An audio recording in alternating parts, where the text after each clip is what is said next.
Hey everyone, Chris Lambert for Film Colossus here, and today we're talking Guardians of the Galaxy 3 and this news that came out that High Evolutionary is alive, which surprised me, it shocked me. I actually kind of hate it that this is the case. In Guardians of the Galaxy 3, it's the end of this trilogy, and the stakes are incredibly high. High Evolutionary, as well, is one of the most vicious and cruel villains that the MCU has seen.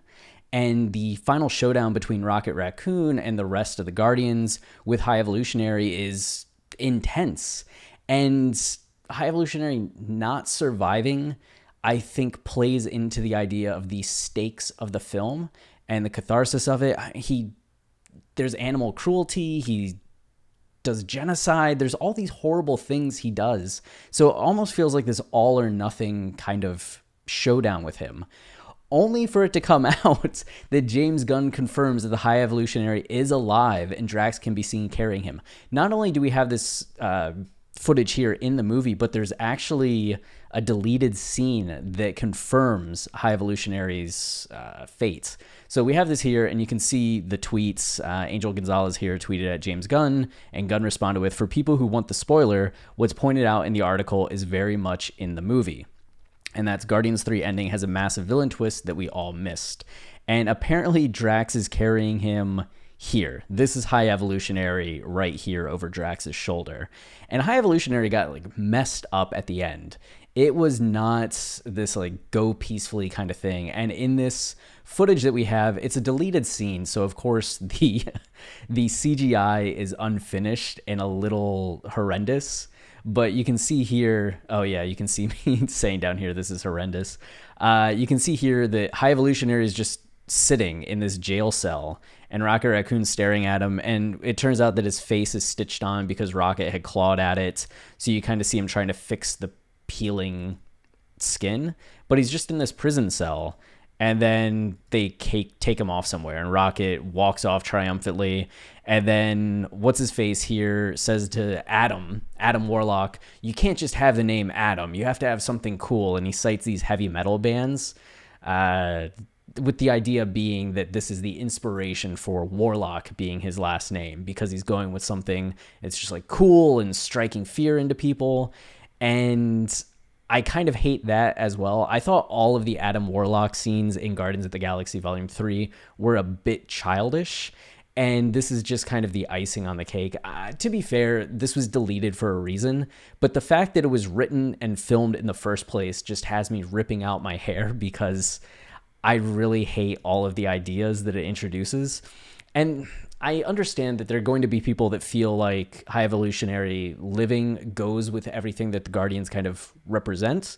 Their whole group is about redemption and second chances, and how many people have they kind of converted. We even see it with Adam Warlock. He was a villain, and they fought with him at the beginning of the movie, but then their kindness and decency and care wins him over.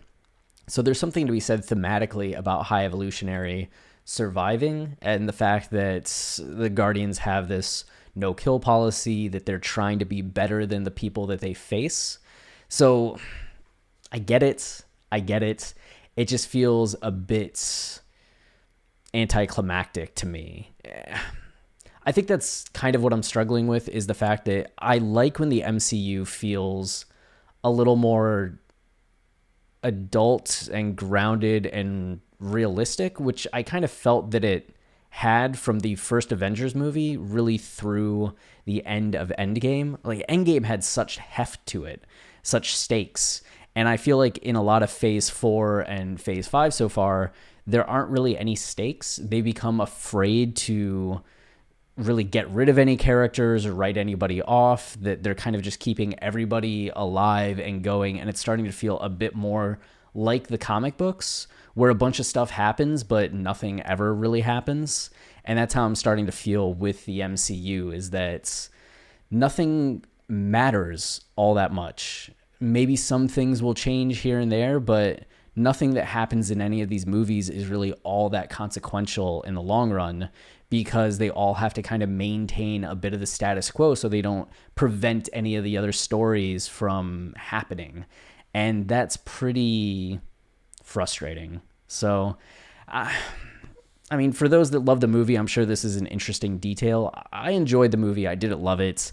And I think this just plays into some of the things that I thought were problematic about it and problematic about the MCU right now. But a neat thing, and it's always nice that James Gunn is on social media answering questions like this. If you're a fan of the DC extended universe, Gunn has been very active in talking about his plans for that and the casting and all of that. So definitely worth a follow if you want to check in and stay up to date straight from the horse's mouth, as James Gunn is now running the DC movie enterprise. So that's it for this video. If you want to support the channel, the easiest way is to like, subscribe, comment.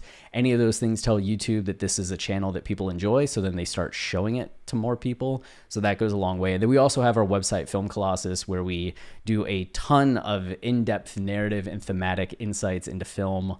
So if you want to know what's going on in any movie, we've probably covered it or will cover it. So go and head over to filmcolossus.com and check it out. But thanks for watching. Until next time, cheers.